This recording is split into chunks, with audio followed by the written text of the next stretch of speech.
अस्सलामुअलैकुम। मैं शरफ़ आज़म आप सभी का इस्तक़बाल करते हैं अपने ही पसंदीदा यूट्यूब चैनल शरफ़ आज़म ऑफिशियल में। साथियों, आज के सेशन में हम लोग बात करने वाले हैं 10th क्लास का उर्दू, जो कि 2023 में एग्ज़ाम देने वाले हैं उन लोगों के लिए ये काफ़ी हेल्पफुल होने वाले हैं। ये पार्ट नंबर 15 है। अगर आप नहीं देखे हैं तो स्टेप बाय स्टेप जाकर प्लेलिस्ट में जाकर प्लेलिस्ट बना दिया गया है, वहाँ जाकर स्टेप बाय स्टेप जाकर देख सकते हैं। तो चलिए आज के सेशन को हम स्टार्ट करते हैं।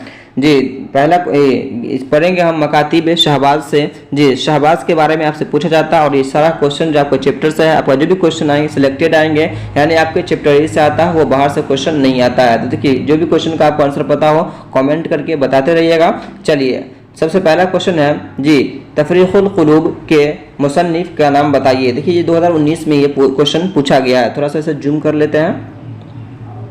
जी, देखिए क्या है कि तफरीक़ुल क़ुलूब के मुसन्निफ़ का नाम बताइए। कलीमुद्दीन, जी कलीमुद्दीन अहमद है, या शिबली नौमानी है, या गालिब है, या फिर शहबाज है।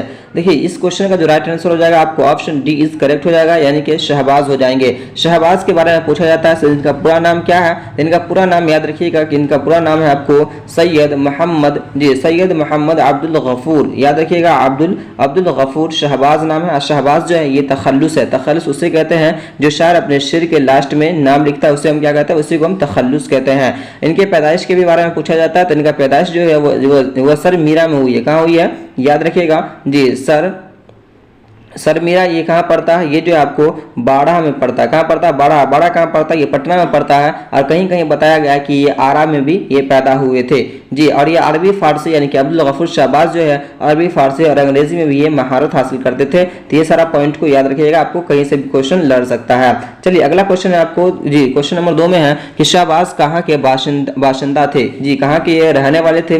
जी, मकालमा के, फिर क्या बख्तियारपुर के, या बाढ़ के, या फिर फतुहा के। तो देखिए, इस क्वेश्चन का जो आंसर हो जाएगा आपको ऑप्शन सी इज करेक्ट हो जाएगा, यानी कि बाढ़ के ये रहने वाले थे। बाढ़ कहाँ है, तो ये पटना में है, याद रखिएगा। चलिए, तीसरे नंबर क्वेश्चन का आंसर दीजिएगा। जिस क्वेश्चन का आंसर पता हो कमेंट करके बताते रहिएगा। देखिए क्या है, शहबाज ने इंट्रांस कहाँ से पास किया, क्या जी कहाँ से ये पास किए थे। पटना से, मुजफ्फरपुर से, जी दरभंगा से, या फिर कोलकाता से। तो देखिए ये जो है जी, ये पटना से ही ये क्या कहते हैं, एंट्रेंस पास किए थे।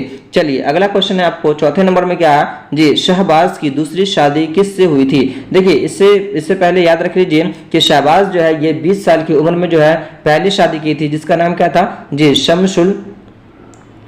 शमसुन निसा था। जी, शमसुन निसा बेगम उनका नाम था। और ये जो है 10 साल की उम्र में ही ये वफात कर गए थे।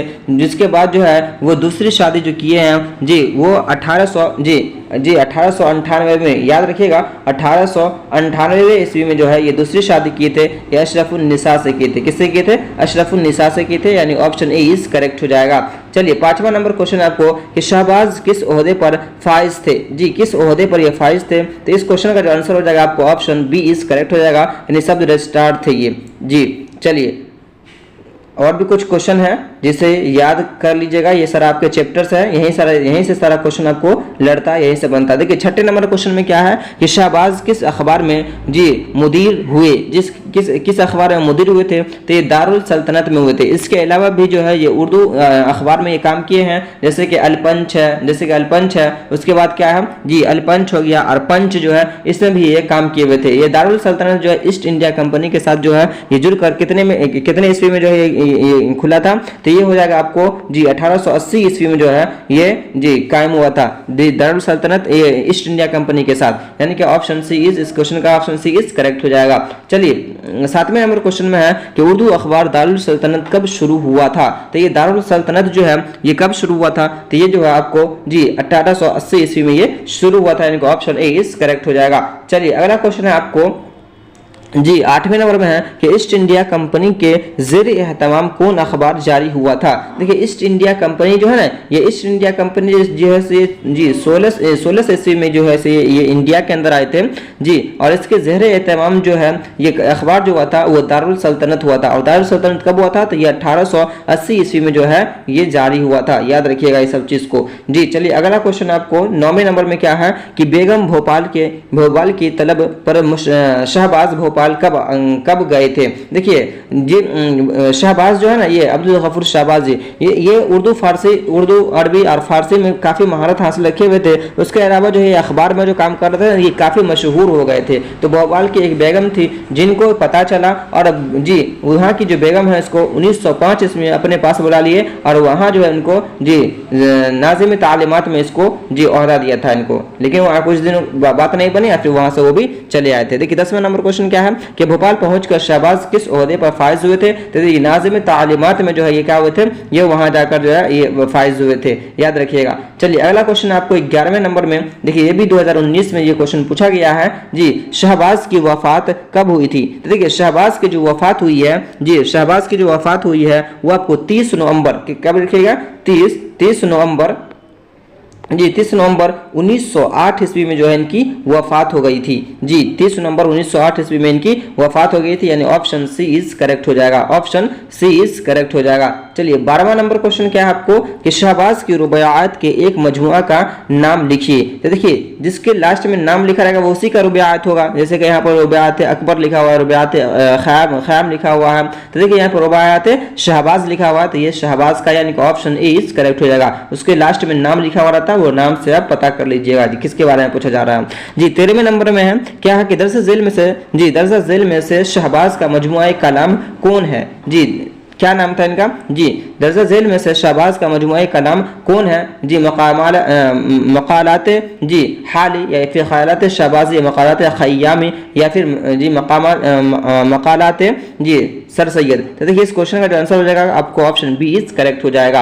चलिए अगला क्वेश्चन है आपको 14 नंबर में कि शामिल निसाब मकतूब शहबाज ने किसके नाम लिखा है। देखिए आपकी किताब में जो शामिल निसाब आपके बुक में जो इनका एक मकतूब है वो किसके नाम लिखे थे जी। तो ये जो लिखे थे यानी 14वें नंबर क्वेश्चन का जो आंसर हो जाएगा जी, और आपको ऑप्शन बी इज करेक्ट हो जाएगा, यानी कि बेटी का नाम लिखे थे जी सगीरा। इसी तरह से जो है जी अपनी बेटी का नाम लिखे थे, यानी कि बेटी के ऊपर वो लिखे थे। चलिए अगला क्वेश्चन है आपको 15वें नंबर में जी। 15 नंबर के शहबाज ने जिस बेटी का नाम खत लिखा है उसका नाम क्या था जी, उनका नाम था सगीरा जी। क्या नाम था, सगीरा नाम था, यानी कि ऑप्शन सी इज करेक्ट हो जाएगा जी। अगला क्वेश्चन आपको 16वें नंबर में कि मकतूब शहबाज में बुशरा कौन थी जी। 16वें नंबर क्वेश्चन का आंसर दीजिएगा बुशरा कौन थी। तो बुशरा जो है कि इनकी बेटी थी, यानी कि ऑप्शन ए इज करेक्ट हो जाएगा जी। 17वें नंबर क्वेश्चन का आंसर दीजिएगा शहबाज ने शायरी में किसकी तलकीद की है जी, किसकी तलकीद की है। तो ये हाली की तलकीद की है जी, ऑप्शन बी इज करेक्ट हो जाएगा। चलिए अगला क्वेश्चन आपको शहबाज शेर व अदब के अलावा किस चीज से रोगबत रखते थे जी। रोगबत किस चीज से रखते थे, ये साइंसी उलूम से भी ये रोगबत रखते थे। किससे रखते थे, साइंसी उलूम से रोगबत ये रखते थे। चलिए अगला क्वेश्चन है आपको जी, अब्दुल गफूर शहबाज का ताल्लुक किस सूबे से था, किस सूबे से था, यानी किस स्टेट से था। तो ये बिहार से था, किससे था, बिहार से था जी। पटना भी बिहार में ही आता है। चलिए अगला क्वेश्चन है शहबाज का पूरा नाम क्या था। तो देखिए शहबाज का जो पूरा नाम है वो मोहम्मद अब्दुल गफूर नाम है। क्या नाम है, मोहम्मद अब्दुल गफूर नाम है। 21वें नंबर क्वेश्चन का है, 21वें नंबर है आपको क्वेश्चन कि अब्दुल गफूर का तखल्लुस क्या था। देखिए इनका जो तखल्लुस था ये शहबाज तखल्लुस था। तखल्लुस किसे कहते हैं, जो शायर अपने शेर के लास्ट में लिखता है उसे हम तखल्लुस कहते हैं। तो चलिए आज के सेशन को हम यहीं पर इख्तिताम करते हैं। अगर वीडियो पसंद आया हो तो इसे लाइक कमेंट शेयर जरूर कीजिएगा और सब्सक्राइब भी जरूर कर दीजिएगा, क्योंकि हम आपको इस पर चैप्टर बाय चैप्टर आपको वही सारे क्वेश्चन लेकर आते हैं जो आपके एग्जाम के पॉइंट ऑफ व्यू से काफी हेल्पफुल होने वाले थे। अपने दोस्तों के पास जरूर शेयर कर दीजिएगा, इस चैनल को जरूर सब्सक्राइब कर लीजिएगा। और 9 बजे जो है आपको ग्रामर भी पढ़ाया जाता है, तो ग्रामर पढ़ने के लिए कहीं जाने की जरूरत नहीं है। तो चलिए मिलते हैं नेक्स्ट वीडियो में, तब तक के लिए जज़ाकल्लाह खैरन जज़ा।